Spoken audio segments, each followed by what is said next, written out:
যে আমরা বিগত দিনে জামাতের যিনি আমির তার সম্মানার্থে তার সিটের মধ্যে আমরা নমিনেশন সাবমিট করিনি হাত পাকার পক্ষ থেকে। তিনি আমাদেরকে সম্মান করে তাদের প্রার্থীকে এখান থেকে তুলে দিয়েছেন, এর জন্য তাকে ধন্যবাদ, আমরা শুকরিয়া জ্ঞাপন করছি।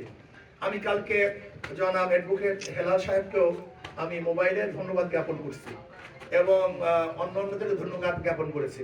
না, বর্তমানে ইসলামী আন্দোলন বাংলাদেশ নতুনভাবে অন্য কোনো জোটে যাওয়ার এখন পর্যন্ত আর কোনো সুযোগ নেই।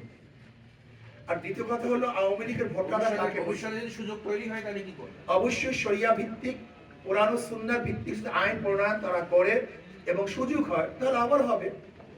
কোরআন ও সুন্নাহ ভিত্তিতে যদি আইন প্রণয়ন, আমাদের তো মূল এক বাক্সের মূল থিমটা ছিল ইসলামের পক্ষে একটা বাক্স। যখনই তারা বলেছেন যে আমরা কোরআন ও সুন্নাহ ভিত্তিতে শরিয়ার ভিত্তিতে আইন প্রণয়ন করব না, আমাদের একজন ভদ্র মহিলা খ্রিস্টান ভদ্র মহিলার প্রশ্নের জবাবে তিনি বলেছেন, তখন তো আমাদের এক বাক্স আর থাকে না। কারণ আমাদের এক বাক্স নীতিটা ছিল ইসলামের পক্ষে একটা বাক্স, এর জন্য এখন ইসলামের পক্ষে হাত পাকার বাক্স আছে। দ্বিতীয় আপনার প্রশ্ন হলো এই যে আওয়ামী লীগের ভোটাররা কাদেরকে ভোট দিবে, এই প্রশ্নের জবাব কিন্তু 5ই আগস্ট থেকে আমি দিয়ে আসছি। আমি বারবার বলেছি আওয়ামী লীগ যারা করে, আওয়ামী লীগ করার কারণে আপনার দেশের নাগরিকত্ব বাতিল করেননি, সরকার তো দেশের নাগরিকত্ব বাতিল করেনি, সে দলকে সে ব্যক্তি করছে, সরকার কি করছে, দল অবৈধ ঘোষণা করছে বা দল এখন কার্যক্রম বন্ধ করছে, নিষেধাজ্ঞা জারি করছে, কিন্তু তাদের তো নাগরিকত্ব বাতিল করেনি। যদি তারা দেশের নাগরিক থাকে তাহলে তার নাগরিকত্বের গ্যারান্টি দেওয়ার দায়িত্ব কার? সরকারের।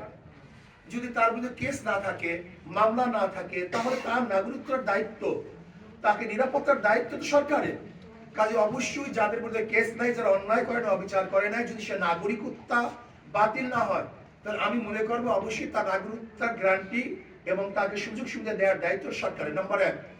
নাম্বার 2, আওয়ামী লীগের ভোটাররা কাকে ভোট দিবে? যাদের মাধ্যমে তারা নিরাপত্তা পাবে, যান মাল ইজ্জত ব্যবসা বাণিজ্য নিরাপত্তা পাবে, তাদেরকে ভোট দিবে।